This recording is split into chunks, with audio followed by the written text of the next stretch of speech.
What are the things to think about when approaching either of these two handhelds? Because they're totally different. And my argument is they're not the same.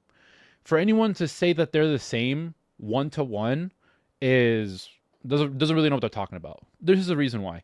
If you want to compare, I'll give you an example. Now that PC gaming handhelds have been around, you can compare the Steam Deck, right, to the Ally X, and the Lenovo series. Arguments for, but for the most part, they're all in the same class, right?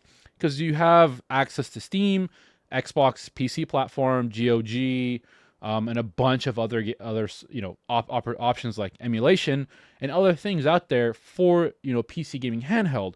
And the Nintendo Switch doesn't have any of that, right? You're just playing dedicated Nintendo games, right?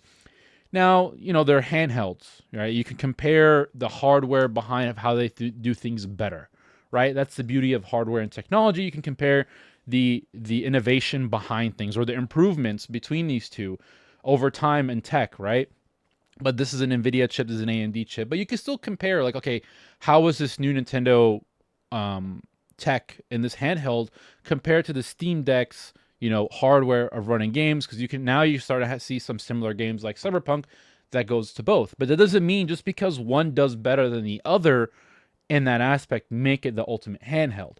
There are aspects to consider because the Nintendo, you're getting Nintendo games. You're getting Mario, Zelda, Donkey Kong, Smash Bros, Mario Kart, and other, Nintendo-like third-party games that are, that come to Nintendo first or only to Nintendo.